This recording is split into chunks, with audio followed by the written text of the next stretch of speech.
They paid $230,000 for that. I know. I'm just saying. I know. Yeah. So that's $1 million now. Yeah. So you can see this is the opportunity that we talked about when we had Tracy Valco on the podcast. Is, if you or your parents still owned that property, first of all, that mortgage might be paid off by now. It's gone right? by now. Yeah, of course. And they've got that much equity in the home. So rather than just sitting on it, you can do something with it, right? You can pull from the equity, invest it, buy other real estate or whatever. So, yeah. Yep.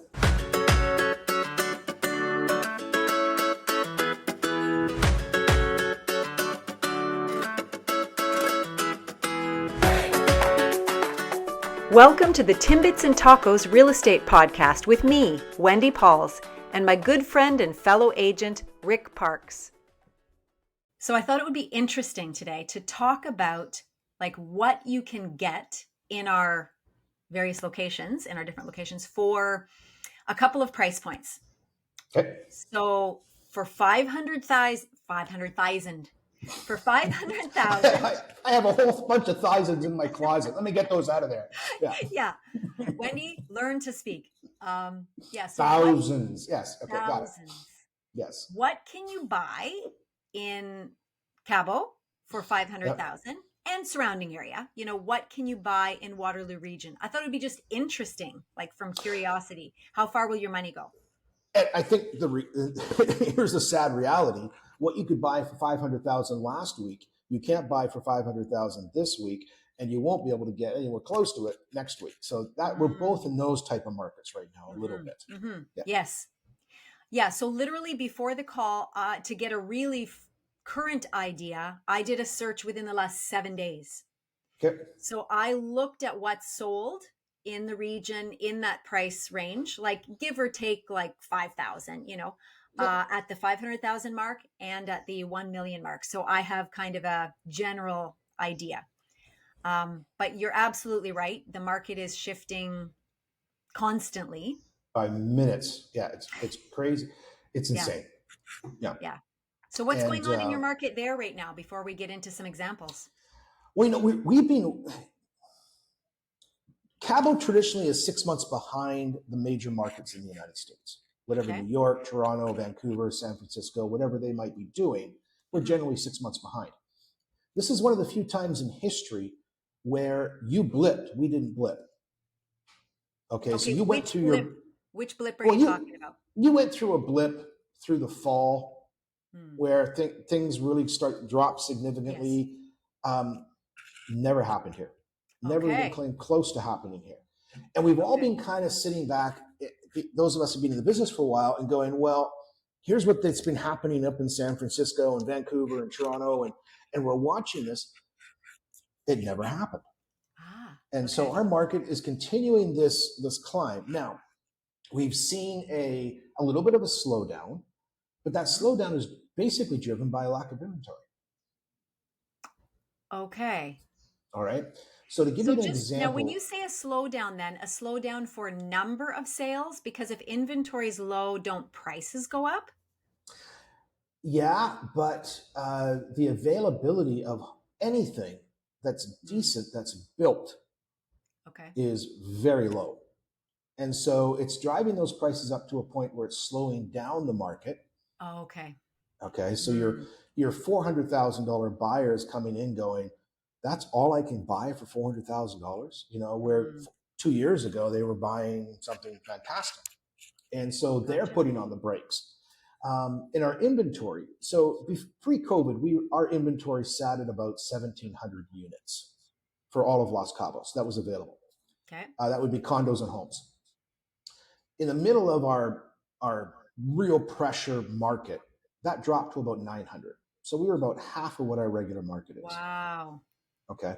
We're now up to 1,350-ish homes available, but almost 60% of that is pre-construction.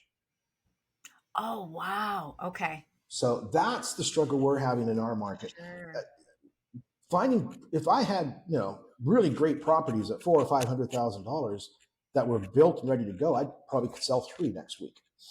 but I just don't have it. I've got properties that are 18 months out, 24 months out. People aren't willing to wait. They, or they're going to compromise and spend $400,000 to get really what is a $300,000 property, but somebody's got it jacked up to $400,000 because they know people are willing to pay right now.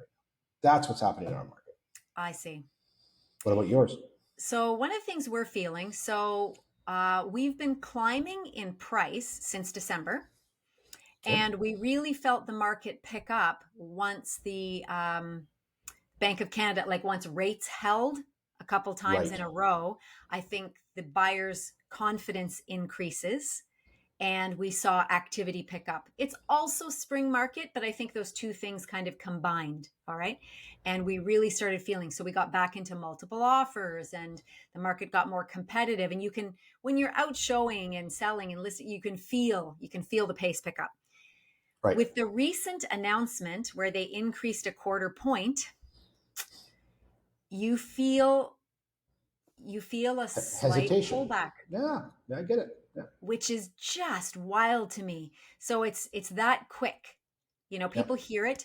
I do think it's because the media just, really harps when this kind of thing happens and people are so afraid, right? Yeah. Well, that's their whole job, is to instill fear in everybody so they can tell you about it. Yeah. Sure. That seems to be what the media does best these days. Yeah. But since that happened, I was in a multiple offer situation, so even with it, the little, slowdown, there's still stuff happening. And probably as long as it kind of sits for a bit and stabilizes, people will, start coming back out, because our inventory is low too. Our immigration is high. We have housing shortage. So it's not going to stay slow for long. You can never beat the concept that if there's more people wanting houses, supply and demand will always be in effect. Right. And as long as you're in a market where supply and demand is pushing a market, it's going to go up. And that's all we can deal with. Yep. It just makes it more and more frustrating, our job. Yep. Yeah. So tell me what you can buy for $500,000 in Kitchener, Waterloo-ish. Yes. I think for simplicity, even though this is not realistic, but we'll just state it. Why don't we just do money at par? Like your stuff is in US, mine's in Canadian, but rather than sitting here converting, it's just for a general idea, right? Fair enough. Okay, so in the last 7 days, I took a peek at what type of properties, sold for right around 500,000. So we're talking maybe a condo, 3-bedroom. There was one 3-bedroom, 1 bath, and then a 2-bedroom, 1 bath. No garage in either case, and you've got, of course, your condo fees. So the one had condo fees of about $398 a month. Wow. Another one, they were quite a bit lower, $180. That's going to vary depending on, the type of condo. Is it a townhouse condo? Is it a building? What are the amenities? There's, so many factors at play. Interestingly, I also found a house. I was kind of shocked, but it's over 100 years old. Yeah, I'm thinking, and does it need a match, or is it? And listen, 700 square feet. Wow. So you can get a condo bigger than the house, right? Wow. So 700 square foot house in Cambridge, 100 years old, 2-bed, 1 bath, and no garage. Yeah, you think. So yes, will somebody try to do something with that? Are they buying a lot? I don't really know. I mean, I didn't take the time to really do a deep dive, but I thought it was interesting to find a single family home. So that's, and then there was a townhouse condo. So I think 2 of them were like apartment condos. There was a townhouse condo, a little bit smaller. None of these had a garage. So not underground parking, nothing like that. So gives you kind of a rough idea. That's probably what you're looking at if you want to live in the area and that's your budget. You're probably having to go into a townhouse or a condo. What would be the age of those homes? Are they 30 vary. Years old? I think the first couple were a little bit older. You could get into maybe a newer condo with higher fees and smaller square footage. Always, yeah. So you're going to give on something. If you want more space, you probably have to go older. If you want newer, yeah, you're going to have to give up some square footage and probably, pay more in fees. So, Yeah. but that's pretty Interesting. much what you're looking at. You're pretty much, your option right now would be some type of a condo. Okay, fair enough. Okay.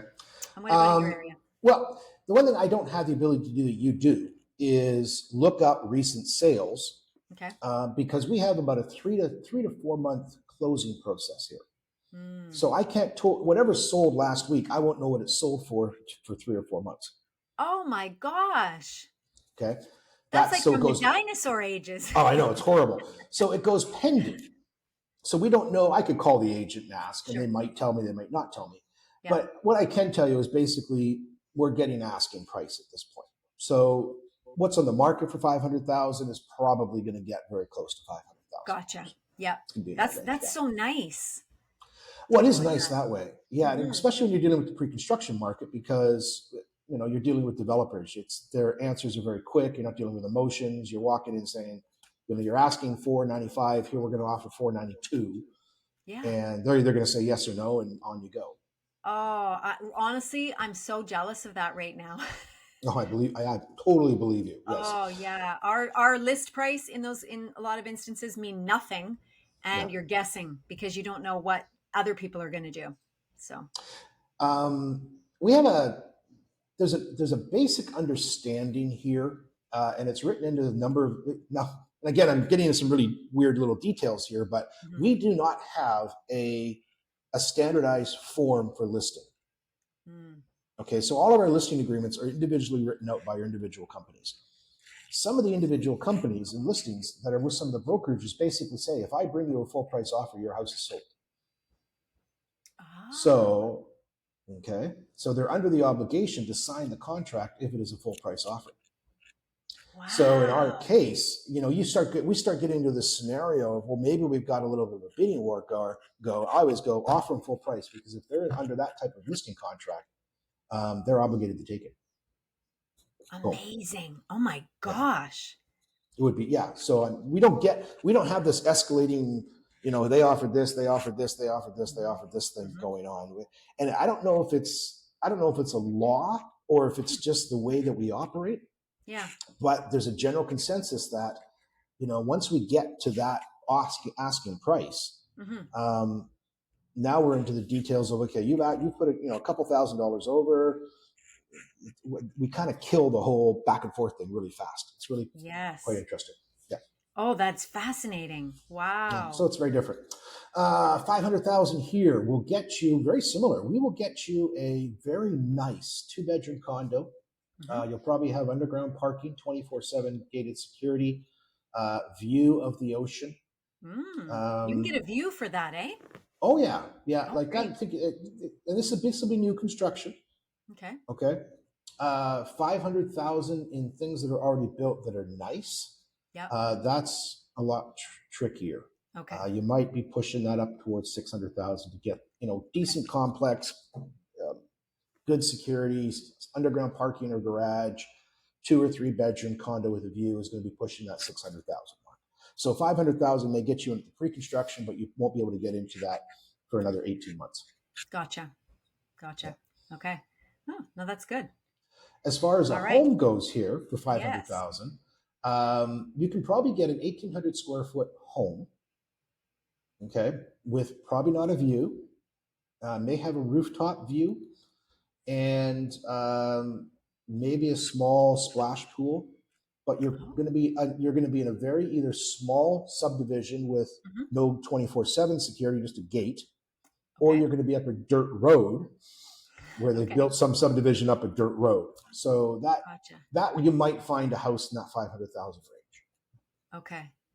And the condo fees, what would the condo fees be in your first scenario? They'll be in that 250 to 350 range.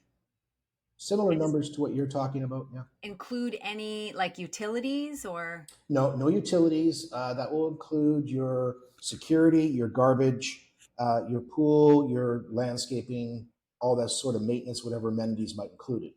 As your amenities increase, so do your fees. Okay. Yeah. Not bad. Yeah. Yeah. So yeah. So if you got 500,000, I think I should buy something. oh, I've been telling you that for years. Come on, get down here. Yeah. Sounds Because great. I'm not going there. It's cold up there. I know. Yeah. Well, I know you're hot right now, aren't we've you? had nice weather lately. All right, let's just Okay. say we have double the budget now. All right. Okay, we So got $1 million. let's look at $1 million. So kind of a couple of differences here. So I found 4 properties in the last week that sold in the region for $1 million. One of them was a 3-bed, 3-bath home, brick stone home, nice. Yeah. It didn't have the exact age, but 6 to 15 years old. So not brand new, but newer home. 2,200 square feet and a double car garage. So that would have been similar. Do you remember the home that we lived in with my parents? Yes. Very similar to that. That's a similar size, 2-car garage. Yep. They paid $230,000 for that. I know. I'm just saying. I know. Yeah. So that's $1 million now. Yeah. So you can see this is the opportunity that we talked about when we had Tracy Velko on the podcast. Is, if you or your parents still owned that property, first of all, that mortgage might be paid off by now. It's gone by now. Yeah, of course. And they've got that much equity in the home. So rather than just sitting on it, you can do something with it, right? You can pull from the equity, invest it, buy other real estate or whatever. So yeah. Yep. There was another 20 in our defense, that was 25 years ago. That's true. Yeah. But there's a lot of people in that situation, right? Oh, I know. That have owned for that long, and that value has really grown. And it's grown considerably in the last, like, probably 5-6 years. Like it took a big jump during that time. Yeah. Another one was very similar. It was 3-bed, 4-bath, double garage, almost the same square footage. Then there was an executive condo. It was a bungaloft. So with a double garage, 2,000 square feet. And then the fees were $477 a month. So actually not too bad on that. Yep. And the one different one was an older home, over 50 years old, but it had been fully renovated, like 200,000 in renovations. So kind of had an older look on the outside, but kind of cool, almost not quite Brady Bunch, but kind of a 70s kind of vibe. Okay, cool. But modernized. But inside, really, really beautiful, where they'd spent money on, kitchen and flooring and whatever. That was a 3-bed, 2-bath, 2,370 square feet, had a single garage. But so those were the 4 homes that sold for $1 million in the last week. Before I get into what's here for $1 million, are you finding that the $1 million mark seems to be the mark now, that people are coming in and saying, okay, our limits are $1 million, we're in that $1 million range? Are you hearing that more? I don't know if anybody like specifically there. They are in a range, but sometimes people are like, it literally depends what they qualify for or what they just sold for. So, there can be people in the probably lots in the 800, 900 range. And then I'll have people in the 1.2 to 1.5 range. So it is just another. Yeah, and I forget. I mean, your whole business is predicated on what they can afford. Yes. As far as a mortgage. Yes. We're because we're a cashless society here. It's people arbitrarily throwing numbers at us, and usually we know they have more money in the bank, but I don't want to spend any more than $1 million. We hear that type of terminology all the time. $1 million here. That executive townhouse that we talked about, the high end, the three bedroom. 2,200 square foot, beautiful pool, great view. That's going to be your $1 million. Okay. $1 million, even a little under, will get you on the beach here. So you could be into a 2-bedroom, possibly a 3-bedroom condo, right on the beach here in San Jose. The $1 million home is the most in-demand product in Cabo, and we can't get them. The few that are out there, like I did a search a couple of weeks ago for 900,000 to 1.1 million. I think I found 6 homes. Wow. And probably 3 of those are already gone. And 3 of them will never sell because they're horrible, terrible places to live. Okay. Yeah. Is there such a thing there? Do people buy like a real true fixer-upper? A little bit. It's always a challenge because of our closing costs and the high value of our commissions on resales. So I'll do a quick math for you very quickly. Okay. Let's say somebody finds a house and that they buy it for 400,000, and they know that if they invest 50 or 60,000 into it, it's going to be worth 600,000. Okay. So we've got $140,000 in potential profit. Okay. Yep. Well, when they bought that property for 400,000, they would have spent about 20,000 of that dollars on closing costs. Okay. So now they're down to $120,000 profit. Now you take into the effect that on a $600,000 property, they're going to have an 8% commission. They're going to have now 48,000. So now they just cut their 120 down to about 60, 70. Okay. Throw on your capital gains, which is going to probably be another 10 to 15. So now in a flip that you put a lot of effort into it, you might make 50,000. Wow. Wow. So I'm always cautious when someone says they want to come in and flip. Yep. Great. You better be able to know how to control your costs here. Sure. Because rental costs can skyrocket here very, very quickly. And what you think is a $50,000 rento might turn into be a $100,000 rento, and you are now basically making nothing. Yeah. Wow. Interesting. I always love hearing the differences. So here's my plan for people. So people that want to buy there now, but the inventory is too low, they should buy here now and sit on it for a couple years. And they're going to get some good increases in value over the next couple of years. And then they can either rent it or sell it or borrow against the equity and buy down there.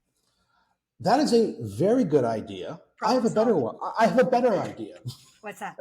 They should invest here in a pre-construction that when it's completed, if they invest, $400,000 now, it's going to be worth $500,000 in 18 months, and they will have an automatic 20% to 25% equity built into their property simply by buying in pre-construction. Very good.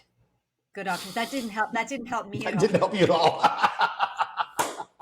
Nor was it meant to. I was trying to help both of us with my scenario. I see. I get it. Yes, I understand. Yes. You just had to wait a little bit to get your help. That's all. That's delayed all. gratification. Absolutely. I'm selfish. What can I say? That's awesome. So what I'm going to ask you to do is we will put in later when I edit this, let's throw up a couple photos. So find me a photo or two of, of 500,000, just something that captures it, and $1 million, and I'll do the same. So just a couple examples of each, just for fun. And we can also even throw a couple links up to those actual listings. Oh, of course. Yeah. Yeah. Why not? Okay. Absolutely. All right. Cool.